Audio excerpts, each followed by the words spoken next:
What was your biggest F it, I'm doing this moment? Bought a sailboat. Quit a decent paying job that I hated. Sailed from New York to the Caribbean where I hung out for a year, then sold the boat back in Florida, and then spent the next 5 months hiking the Appalachian Trail. Went back to work for a year and now I'm currently backpacking through Southeast Asia for the next 6 months. I was a flight nurse at a company who liked firing people. We were transporting a patient from a car accident who became pulseless. Per policy we were meant to go to the closest hospital. Our closest hospital was 9 minutes away, however this hospital was tiny and couldn't care for our patient. 13 minutes away was a trauma hospital. Our patient was dead and statistically speaking, was going to stay that way, but his only hope was the trauma hospital. I told the pilot to go the trauma hospital knowing full well this would be reviewed and I would be fired for violating policy. Fortunately the trauma hospital did a fabulous job and he survived. I was reviewed but not fired. Deploying changes to production on a Friday. Deciding to go on a solo backpacking trip when I was 18 years old. I'm a worrier and not very good at handling stressful situations, and at the time I was also super introverted. That trip really helped me realize that I'm capable of a lot more than I think. Asking my now wife if I could call her back the next night after she called looking for a roommate who had moved out. We had talked for a couple of hours that night. She said yes. I called her back the next night. We've been together now 17 years and got married 2 months ago. Was going through some domestic violence BS and wasn't allowed to leave the home for months at a time. They tried to choke me to death, yelled at me a lot, etc. I can't remember all of it. My grandmother had died and I'm pretty sure it was the intent to kill me and get my part of the inheritance. The inheritance money finally came in after about 6 months of this treatment, and while the other person took his half and went on vacation, I took my half and bought a Greyhound ticket and got out of there. Best decision I ever made. Hitting send on an email I wrote my husband's mistress. First time I fast roped out of a helicopter. I was just a photographer. Photographed lots of guys going out the back of aircraft over the years, but never jumped or roped myself. One day I was shooting some folks during a week-long training exercise, and they asked if I wanted to make a go of it. No pressure. The guy in charge even told me the aircraft could easily just land if I didn't feel comfortable. But I figured if somebody else can do it, so could I. So I got a few days of training on the tower, and then it was off for the flight. I was nervous as hell, even though they told me it was probably just going to be a 20-foot drop. As we got closer, we started counting down the minutes. At 2 minutes out, the door was opened up.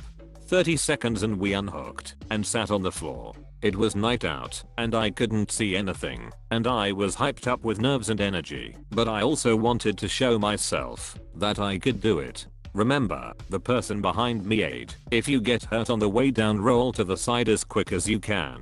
Otherwise I'm landing on you, and that'll just suck. And that was it. The person in front of me was out the door, and the crew chief was slapping me on the back. My feet went over the edge, and the only thing I remembered thinking was F it. It was pitch black, but I remember thinking it felt like a longer drop than the tower. I hugged the rope close to my chest and kept my feet kicked out, like they told me. Eventually I saw the bottom and landed more or less upright and whole. Even managed to get clear in a few seconds and get video of the next person dropping. Later I found out what was supposed to be a 20-foot top turned into a 50+ foot drop. In the dark I wouldn't have been able to tell, but I'm still proud as hell of myself for doing it. Called my wife and told her I had a drinking problem. Hard phone call to make, I tell you what. Of course she already knew, most did, but getting it out there verbally was hard. Real hard. I'd also like to thank Topo Chico Bubbly Water for satisfying my need to drink cold bubbly drinks and need to be holding a beverage urges. Sober and hydrated, 1.5 years. Told a woman how I felt about her, while 100% confident she didn't feel the same way. Now married 2.5 years with a beautiful baby girl. Follow your dreams, gentlemen. You never know, apparently. Skydiving. The plane they take you up in is such a POS. I actually felt safer jumping out of it than landing in it. The way the door shutters as you get to jump altitude didn't help. I wanted out. Had been playing guitar for like 6 months before leaving for college. I would walk by a music store every day. After half a semester of walking by the store without thinking about it or planning for it, I actually went in and walked out with a Gibson SG I've been playing ever since. Proposed to my wife. Was showering and started thinking about how much I love her. Decided, F it, I'm marrying this. Got dressed and drove directly to her place to propose. No ring, no fancy speech or atmosphere planned. Thank God she said yes, and 6 years later we are happily married with 2 kids. In the spring of 2017 I was contacted on OkCupid by an Australian woman in her mid-20s while she was in Argentina. She said she liked my profile and that she would be in Texas in 2 weeks and wanted to hang out. I agreed, and then 2 weeks later she stood me up. She messaged me that night and apologized and asked if we could try again. I reluctantly agreed. When we got together we hit it off super well. We talked a lot about her travels. She'd been backpacking around South America for 3 months. She told me about how she hadn't really planned the next part of her trip. She just needed to be in San Francisco in 2 weeks to fly home. She wanted to do a road trip from Texas to California, but didn't realize how expensive it would be, and also didn't know if she'd even be allowed, since she didn't have a US license. Earlier that month I had been talking to a friend in San Francisco that wanted me to come visit. I had been saving for a vacation. I own a truck and a mid-sized travel trailer. Campgrounds are cheaper than hotels, and I was already thinking about making that exact road trip, which I had already done once before 4 years prior. When I told her all of that, she was interested but very skeptical. She told me she only half believed me. I was skeptical too. A few days on the road with someone can turn into a nightmare if you can't connect and have fun together. For all either of us knew, the other was totally crazy. So our second date I brought a couple maps and a plan. This was apparently sexy and impressive. This seemed to reassure her, and we discussed our hypothetical road trip.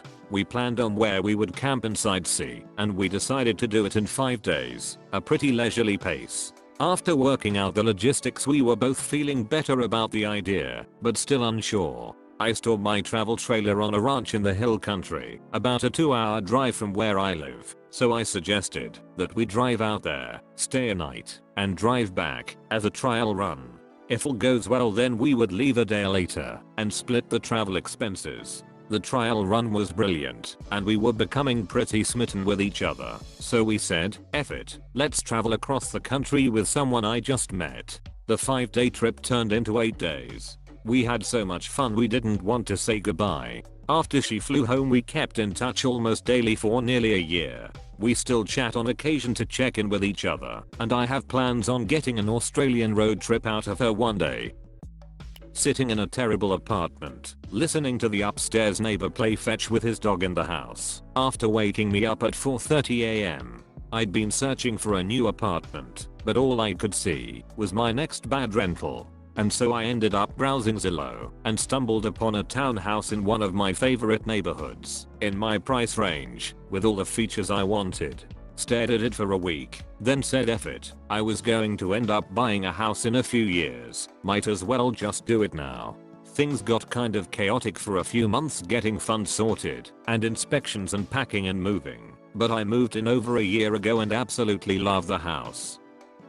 A few years ago I met a guy on Plenty of Fish, yeah I know, make fun of me later, and we were talking for about a month before he asked me out on a little lunch date. Went on the date, had a great time, and afterwards he asked me if I wanted to go back to his place. Mind you, I was raised very conservatively and also to be essentially scared as hell of guys. My mom always said that guys just want to take girls to their place so they can do horrible stuff to them. Against all of my better judgment, I agreed and we walked back to his place. We had a good time, watched a little bit of TV, and after a couple of hours he walked me back to the diner.